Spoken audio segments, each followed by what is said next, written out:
innovation na makambo ya mpepo tope aviation na RDC. Compagnie africaine d'aviation CAA na mokuse alela yango minu na nenga kosakana tedi et commandé domaine na ye. Après réception, il y a premier Airbus A330, oyo CAA yakanango, mikolo eleki, yango nde suki saka masolo, ndi melangai mwana Kongo que CAA a outil lisusu ko bambo la koko di koko na botu, na domaine aérien, avec arrivée P réception, il y a deuxième avion esika Airbus A330. Ah! Airbus A330, deuxième frappe yango yo, ya mokwake na mapate RDC, ya boebon di melangai que mon côté na terrain po ezalana nute et comme il est long timba nanzuzi veut dire mapasa Airbus A330 ba avion ya mokwake ya liboso yaka yango yo bozwa lix ezanango neti soki o matio kitana ote po confort nango eza na ba angle nyonso kobana na ba kiti na couloir na first class na classe économique et bongo bozo ya mibale yango yo nyonso eza na excellence pe noblesse moko hors pair boye ba pe bosimba que Airbus A330 eza ba marque ba avion oyo bomodaka na international ba compagnie aérienne de renom pe crédible nde basalelaka yango bokokuta yango na bamboka lokola Allemagne veut dire na machaft pe ba pays européen ebele kutu batu ya bafaire pe mingi ya minene na monde mingi basalelaka yango po na kitoko pe bopeto na luxe na yango surtout mécanisme ya sécurité eza nango chaque siège ndenge kaka boza komona eza na mwa mini télé oyo kotalela bafilme ennui, fatigue, okotika la koyoka yango te USB na pointe pour na chargement ba téléphone tope ba utilité mosusu Airbus A330 ya mibale ya CAA et komi eza na deux classes first class pour na bino ba grand monsieur na ba grande dame pe ba personnalité misusu ebele avec 36 sièges classe économique pe zali pour na bino bosalaka ba faire pe bato nyonso ba amoureux ba voyage avec 267 sièges mokoka sala voyage dans ba meilleures conditions ndenge nanu ezala te avec Airbus A330 ya mibale ya CAA avion ya sika oyo uti kokoma ekwei deja na mabele timba na nzuzi lelo mibale moko te na Congo bana Congo pe bapaya basepeli ah oui CAA mfumu na ba innovation deuxième avion Airbus A330 yango ekomi Botena bino tebe tozaming obozelaka info lingala journal ya peuple pona peuple ne yango toko fona basonga na biso pona kotel sebno lolenge o chef de l'état Félix Antoine Tshisekedi Tshilombo azalaki na ba activité moko makasi à caractère diplomatique na mokolo ya mardi 4 octobre nasi ya période présidentielle namo ngalie maepa yuapi ayambaki batu ya ndenge na ndenge héritier mapindemi apesi bino ba détail ya elema o Président Félix Antoine Tshisekedi Tshilombo azalaki na activité ya makasi à caractère diplomatique mardi na se ya période présidentielle ya Mongalema Bouya betaki masolo tour à tour na M. Timmermans, vice-président ya Commission européenne en charge ya climat, John Kerry, envoyé spécial ya président américain pour la makambo etali climat, Sameh Shoukry, ministre égyptien ya affaires étrangères, et président désigné pour la COP 27, Alok Sharma, ministre d'État britannique, et président ya COP 26. M. Timmermans, oyo azalaki accompagné na Jean-Marc Châtenier, ambassadeur ya Union européenne na RDC, bango balobaki na chef de l'État ba enjeu ya RDC pour na ba pays européens bazali ko partager makambo etali crise climatique. John Kerry ye a évoqué kimingi na chef de l'État ba opportunité ya développement économique na RDC pe équilibre ya kosala entre développement économique pe protection ya bassin du Congo. Pour na Sameh Shoukry ye ayaki ko transmettre na président Félix Antoine Tshisekedi Tshilombo message d'amitié ya homologue na ya Égypte Al-Sisi pe ba engagement ya Égypte pour na ko renforcer davantage coopération elongo na RDC na domaine mingi ya éducation pe ya santé nangambu na ye Alok Sharma ministre d'État britannique ye abetaki masolo na chef de l'État pour na makambo etali ba question oyo ezali lié na protection ya bassin ya Congo avant exprimer exprimer reconnaissance nae et pas ya président Félix Antoine Tshisekedi Tshilombo, vice-premier ministre en charge de l'environnement et développement durable, F. Bazaïba Massoudi, pour l'organisation y après COP27 na Kinshasa. Entretien téléphonique et l'ongona président zambien, président Félix Antoine Tshisekedi Tshilombo, a betaki maso na téléphone mardi na homologue nae zambien à Kainde Ishilema, deux chefs d'État bango ba betaki masolo pour na ba question oyo ezalaki lié na situation sécuritaire na est ya RDC, situation ya ba conducteur ba véhicule poids lourd track na espace SADC, pe stabilisation na région entre RDC et Longona Zambie. Tokoba pona kolakisabino lolengo au premier vice-président ya Assemblée nationale, professeur André Mbata ayambaki na mokolo ya mardi 4 octobre na kabine na ye délégation moko ya ba professeur ya ba université oyo ekamamaka na professeur émérite Malembe Tamandiaki héritier Mapindemi asali compte rendu ya Elema o. Premier vice-président, il y a Assemblée nationale, honorable Mbata André ayambaki na audience mardi 4 octobre 2022, professeur Malembe Tamandiak ye akambaki délégation moko ya munene ba professeur ba échange na bango et tournaki autour ya gestion ya carrière académique pe prise en compte ba préoccupation na bango na cadre ya loi des finances oyo ekozala bientôt discuté na parlement na suka masolo na bango. Professeur émérite Malembe Tamandiak alobaki boyi alobi ba ye ko rendre visite na collègue professeur na bango oyo abengamaki ko assumer ba haute responsabilité ezali honneur pour na université ba nyonso bazali ko poursuivre carrière académique et sengeli bazala concerné na botombolami ya professeur André Mbata pour na oyo etali objet ya visite. Professeur Malembe a précisé bazala ki wana pour na ko présenter ba félicitations. Ensuite ye azali premier vice-président y institution munene pe oyo ezali autorité budgétaire, bientôt loi des finances et kozala discuter en tant qu'enseignant bango bazali na ba préoccupation pe esengeli ba évoquer yango elongo na ye pona oyo nyonso ezali lié na carrière académique spécialement boye balingi obtenir pa ya premier vice-président André Mbata ye azali bongo moto akoki kolobela bango en tant que législateur bango basengi ye azala attentif na dossier oyo ezali responsabilité kaka mon côté premier vice-président ye azali bongo premier vice-président du parlement azali ko siéger ba professeur et BLP bazali ko siéger kuna bango nyonso esengeli ba participer na débat oyo ndenge professeur Malembe Tamandiak asokisaki koloba. Premier ministre Jean-Michel Sama-Lukonde a décidé de copier sa solution na ba étudiant ya unicune suite na grève ya ba professeur na bango wana ezali masolo et betamaki na ba étudiant na descente na ye kuna na mokolo ya mardi 4 octobre. Nadine Astona héritier ba pandémie ba pesi bino ba détail élément. Na occasion ya visite de travail oyo premier ministre Jean-Michel Sama-Lukonde Kenge asalaki na université ya Kinshasa mokolo ya mardi 4 octobre bosimba ke premier ministre akominiaki na ba étudiants nyonso oyo bayaki ebele pour na koyamba liboso ya bâtiment administratif ya campus ou colline inspiré na bokomi na ye na site universitaire. Premier ministre ayambamaki epai ya recteur Jean-Marie Kayembe pene na ye ba membre ya comité de gestion après ba honneur ya police universitaire. Premier ministre a présidaki réunion mokoto séance de travail na cabinet ya recteur et longo na ba staff nyonso ya inikin pe ba membre ya délégation na ye bien avant visite na ye na ba infrastructure na cadre ba G ya francophonie. Premier ministre a s'adressé qui epai ya ba étudiant ya unikin chef ya gouvernement akutana ki na ba préoccupation ya ndenge na ndenge mingi penza likambo ya grève oyo ezali décrété epai ya ba professeur question ya transport ya projet academia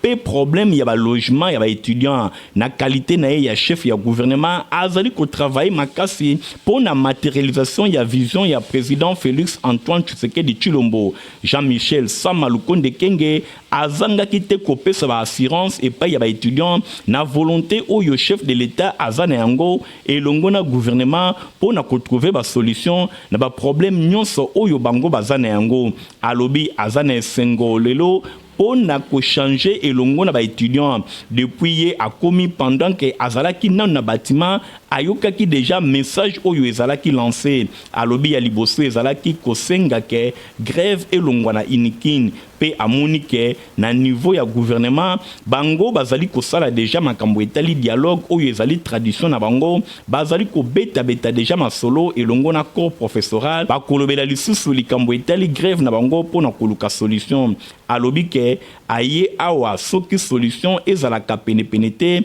akokaki koyate azali ko garantir ensemble accord professoral que nyonso ekosalema. Deuxième point alobi balobela ki likambo etali ke balembi kozala balocataire esengeli bai bana kozonga na ba na bango. Boye chef ya gouvernement Jean-Michel Sama Lukonde Kenge a rappelé bango que depuis 1954 université oyo etongamaka kasi esalemana nu réhabilitation na yangote natina wana chef de l'état Félix Antoine Tshisekedi Tshilombo oyo azana souci ya bien-être ya étudiant asengaka misala eye bana kosalema na volonté oyo ya malonga alakisaki boye atalisi na ba étudiant ke ezali souci ya chef de l'état Félix Antoine Tshisekedi Tshilombo kala mingi te solution ekomonana pona oyo etali Trans Academy alobi nyonso ezali déjà matérialisé inauguration na yango ekoyeba na kosalema sans problème alobi na volonté ya gouvernement ndenge ba institut ki Trans Academy na discours na ba étudiant bango batalisi ke eloko moko te ekoki kosalema sans bango natina wana chef ya gouvernement alobi d'ici fin ya semaine azali kozela ba étudiant bakosola elongo na bango pona kotia comité oyo bako gérer projet Trans Academy boy bango nyonso bako rendre compte ezali promesse ya chef de l'état en tant que garant de la nation payé chef ya gouvernement azali ko assurer bango na matérialisation makambo oyo nyonso ekosalema. Tokoba pona kolakisa bino lolenge oyo suite na ba préparatif ya ba 9e jeu ya francophonie na RDC. Premier ministre Jean-Michel Sama Lukonde a salaki visite d'inspection pona kotala ndenge nini ba infrastructure ezali. Nadine Asona héritier mapindemi ba pesibilo ba détail elema. Dans cette réunion d'orientation et l'on a membre, il y a comité de pilotage, il y a 9e édition, il y a Bagé, il y a francophonie, Oyo et Salemaku le 29 septembre et l'équipe. Premier ministre Jean-Michel Sama Lukonde Kenge, na qualité na ya superviseur, pe président ya comité ya pilotage Oyo, yé à Salaki mardi 4 octobre 2022, visite d'inspection, il y a différents sites et pas yoapi d'infrastructure et zali kotongama pour na ko abriter tope koyamba Bagé Oyo na République démocratique du Congo. RDC azali ko s'apprêter pour na organiser kobandana juillet pe août 2023 et zalaki question et pas ya chef ya gouvernement ata la état ya avancement ba préparatif ya rendez-vous sportif Oyo et sengelaki azala vraiment rassuré que misala ezali kotambola malamu PRDC akoyamba ba 9e jeu ya francophonie. Premier ministre Jean-Michel Sama Lukonde Kenge azalaki accompagné na visite Oyo na quelques membres ya gouvernement na ye mingi penza ministre d'État en charge de l'infrastructure, ministre ya ESI, ministre ya sport et loisirs, ministre ya jeunesse et ya sport, ministre près ya président de la République et sengeli kosimba ke na suite na ye tout mona ki pe présence ya directeur ya comité d'organisation ya Bagé ya francophonie. Si tu as université ya Kinshasa, pe ya stade de Martyr et longona stade Tata Raphaël, yango et salaki objet ya visite na étape ya université ya Kinshasa, premier ministre ayamba makina arrivé na ye et pa ya recteur Jean-Marie Kayembe et longo azalaki na ba membre ya comité de gestion. Après ba honneur ya police universitaire, premier ministre a présidé une séance de travail moko ya mokuse na cabinet ya recteur et longo na staff nyonso ya inikin pe ba membre nyonso ya délégation na ye. Boina sima ezalaki visite ya quelques infrastructures na colline inspirée oyo eponamaki pona ezala utilisé pona ba jeu ya francophonie. Ezali mingi plateau des étudiants en l'occurrence homme 1 ti na 8 complexe sportif Homme Vatican et longo na ba Homme 10, 20, 30, 80, PSA 50. Juste après université à Kinshasa, cortège ya chef ya gouvernement et se dirigea qui vers Stade Tata Raphaël et Paiwapi à se livrer qui n'a même exercice ya visite ya infrastructure en cours ya réalisation awa ba terrain et koyamba ba différents jeux et zali na réhabilitation topé construction. Même chose dans Stade des Martyrs et Paiwapi visite ya premier ministre ba Warrior et Salemaki et Paiwapi ba infrastructure ya ndenge na ndenge et zali bongo kotongama liboso ba panze sango na visite d'inspection na ye Jean-Michel Samalukonde Kenge alobaki boye lokola boyebi impulsion ya président Félix Antoine Tshisekedi Tshilombo ya République démocratique du Congo ba s'engager pour na koyamba ba 9e G ya francophonie donc report oyo ndenge boyebi ezalaki d'une pandémie ya COVID-19 boye report oyo ezalaki événement pe et outil kozala confirmé pour la année prochaine, c'est-à-dire na fin du mois ya juillet 2023. Donc ba engagement nyonso oyo République démocratique du Congo azwaki ezali bongo na mois de mai 2023 makambo nyonso eye bana kosalema pour na RDC aye bana kotalisa vraiment que azali déjà prêt pour na koyamba masolo oyo boye ba visite oyo ya infrastructure chef ya gouvernement ezali kotalisa détermination nyonso oyo gouvernement ya RDC azana yango pona koyamba avec succès na organisation ya première voyager ya francophonie na République démocratique du Congo na tina wana ba batterie nyonso ezali mise en marche et pas ya gouvernement. Na masolo ya religion boseli kosimba ete communauté famille chrétienne ba organiser qui tridoum pendant 3 jours, c'est-à-dire mercredi 28 septembre et vendredi 30 septembre na thème famille chrétienne, ne craignez rien car Jésus-Christ a vaincu le monde. Nyonso elekaki na centre kana oyo ezali siège na bango na commune ya Kasavubo. Héritier Mapine mi Christa Kengebeni ba pesi bino compte rendu.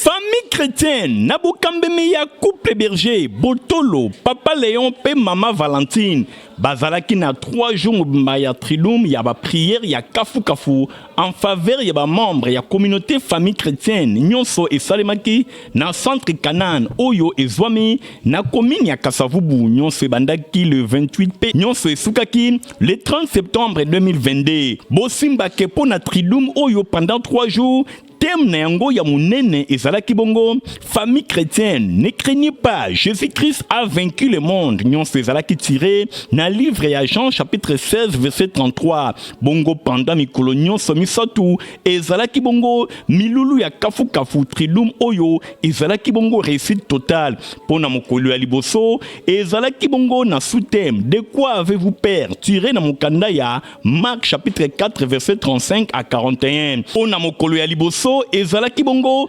prédication pe intercession et simbamaki et pa ya Abbé Tumbu boye ateyaki na sous-thème de quoi avez-vous peur tiré na Marc chapitre 4 verset 35 tu 41. Mokolo ya mibale ezalaki bongo ngala ya Abbé Christian Zadi oyo asimbaki prédication et longo na intercession ye ateyaki na sous-thème qui nous séparera de l'amour de Dieu tiré na Romains chapitre 8 verset 35. Pona mokolo ya misatu sombele suka ya bisanga epai wapi Eucharistie et salemaki bosimbake bango nyonso base retrouvaki lisusu na centre Kana epai wapi célébration ya Eucharistie et salemaki pe clôture ya trilum oyo et salemaki na ba prière moko ya kafu kafu oyo tomonaki ba fidèle nyonso to ba membre ya famille chrétienne bazalaki na ba bougie na maboko ba huile pe ba mai nyonso pona ba prêtre ba yeba na ko bénir yango ba requête ba prière oyo et salemaki pe ezalaki déposer na chair et pa ya ba prêtre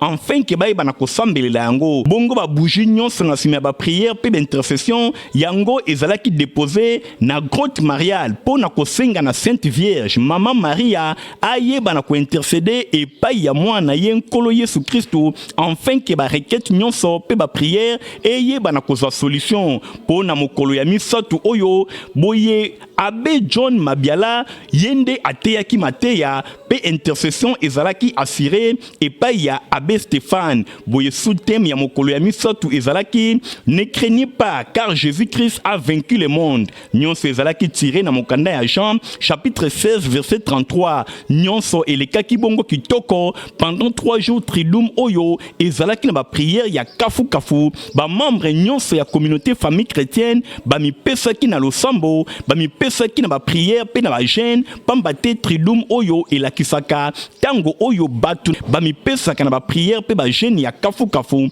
enfin ke ba na koza solution na makambo nyonso oyo moko na moko azalaki na yango. Famille chrétienne na bokambeme ya couple berger Botolo papa Léon pe maman Valentine bazali kosala nyonso enfin que communauté famille chrétienne eyeba toujours na kotombola bendele na yango. Pendant 3 jours tridum oyo ezalaki réussite totale.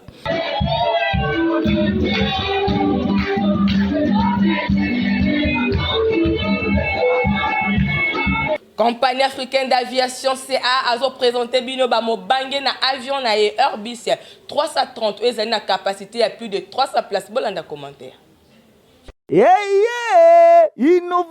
Innovation na makambo ya mpepo tope aviation na RDC. Compagnie africaine d'aviation CA na mokuse alela yango minu na nenga kosakana tedi et commandé domaine na ye. Après réception, ya premier Airbus A330, oyo CAA yakanango, mikolo eleki, yango nde suki saka masolo, ndi melangai mwana Kongo que CAA a outil lisusu ko bambo la koko di koko na botu na domaine aérien avec arrivée pe réception, ya deuxième avion esika Airbus A330. Ah! Airbus A330, deuxième frappe yango yo, ya mokwake na mapate RDC, ya boebondi melangai que mon côté na terrain po ezalana nute et comme il est lontimba nanzuzi veut dire mapasa Airbus A330 ba avion ya mokwake ya liboso yaka yango yo bozwa lix ezanango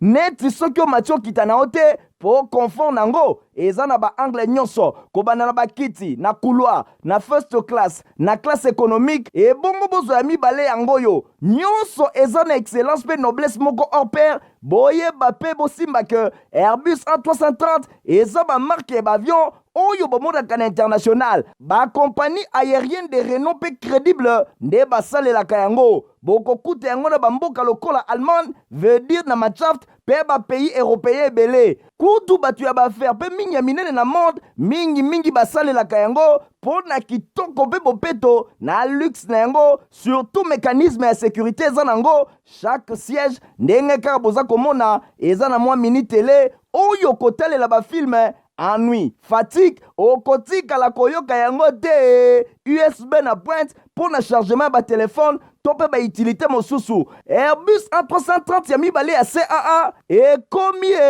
eza na 2 classes first class pour na bino ba grand monsieur na ba grande dame pe ba personnalité misusu ebele avec 36 sièges classe économique pe ezali pour na bino bosalaka baaffaire pe bato nyonso ba amoureux ba voyage avec 267 sièges mokoka sala voyage dans ba meilleures conditions ndenge nanu ezala te avec Airbus A330 ya mibale ya CAA avion ya sika oyo uti kokoma ekwei deja na mabele timba na nzuzi lelo mibale moko te na Congo bana Congo pe bapaya basepeli ah oui CAA mfumu na ba innovation deuxième avion Airbus A330 yango ekomi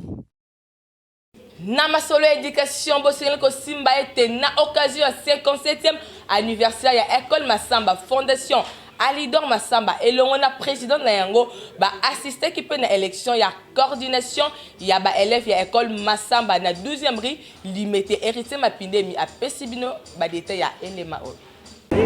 Na occasion ya 57e anniversaire ya école Masamba Bosimbake ezalaki vraiment fêté avec fast pambate ba élève bazalaki présent pe tout monde qui présence ya fondation Alidor Masamba elongo na président na yango yemoko Alidor Masamba bayaki ko assister pour na occasion oyo ba élève ya école Masamba na limité 12e rue ba profitaki pe na occasion pour na élire comité na bango ya ba élève oyo ezali lokola gouvernement ya ba élève élève ya école Masamba bosimba ke nyonso elekaki malamu na présence ya Alidor Masamba oyo azangaki te kopesa quelques mots ya encouragement epai ya élève oyo azalaki élu epai ya bandeko na ye lokola coordonnateur ya ba élève nyonso ya école Masamba mingi penza na 12e rue Lumete pour être l'interface entre l'école et les élèves. bosimba ke nyonso elekaki kitoko. Alidor Masamba président ya fondation ye azali koevre pona bien-être ya makambo ebele po ba élève pe ya école Masamba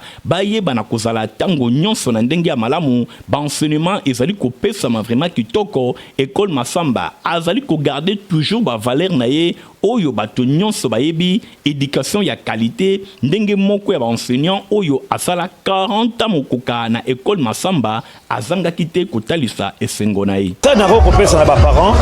ba sala biso toujours confiance parce que bango moko ba mona ba résultat à partir du résultat il faut bayeba musala ndenge zo salamela. D'ailleurs na kokoloba dernièrement ba examen d'état oh il faut tala mo amba et akina ba problème ebele. Les grandes écoles qui ont eu des problèmes, mais ils sont toujours du colo. Bolukaki yango mingi yango eye loterie DV ebandi na mokoli ya lelo mercredi 5 octobre 2022 ti le 7 novembre bokende pa imosusu te kaka na ba Super Eric pona ko multiplier ba chance na bino ya ko gagner Nathalie Kaila apesi bino ba détail elema oyo. Bandi masolo ya DV loterie ndeko naye bisayo ko kende ko lukana yo esika mosusu te pona Cyber Eric bango awa basala ka ba jeter. Tout ça, ce n'est que des visas. Démonstration de force. Visa. Visa. Visa. Bakosa yo te zala sur esika ozali ko beta DV loterie ezali Cyber Eric.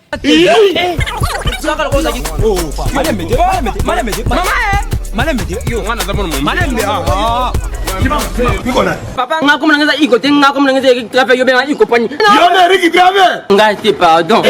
Yo alobe changer ki yo. Kingasani, ana victoire semi barrière, kitambo. Papa zana biso. Ba on nesko e ba ye kuna ba bisa nga on na beta ngo te tegi. Mama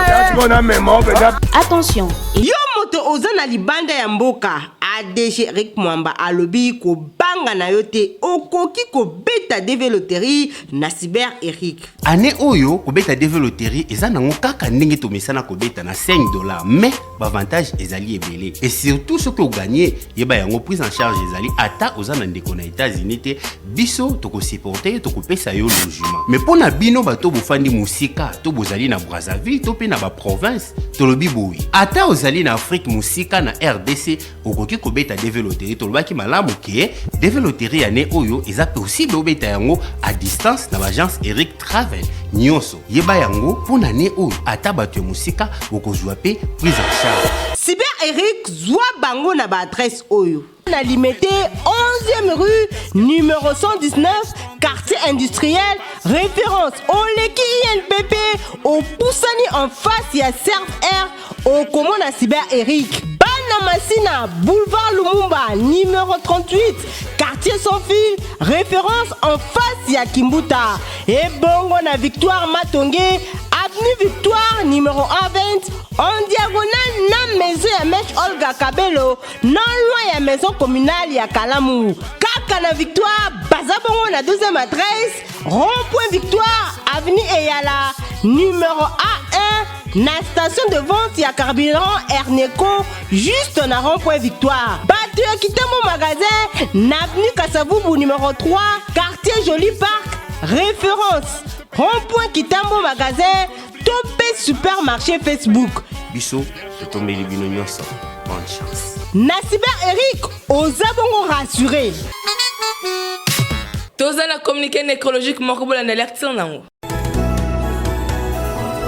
famille Manessa Mulenda Pekakesa bazali na maya koyebisa na bayeba na bango liwa ya papa yaya pendeko na bango na kombo ya révérend pasteur Manessa Gidinda Marsalon oyo akufaki depuis vendredi 21 septembre 2022 na maladie ya tango molayi. Programme ya obsèque ezali boye. Jeudi 6 octobre 2022, veille mortuaire Nassal Oasis 6 boulevard Lumumba na commune ya Matete, référence église Shekina na pont Matete. Vendredi 7 octobre 2022 na 9h juste, levée du corps na morgue hôpital sino-congolaise. 9h30 cérémonie funèbre na morgue P na 10h30 départ ya cortège funèbre na cimetière ya terre sans na village ya Gibengela na territoire ya Gungu na province ya Kwilu.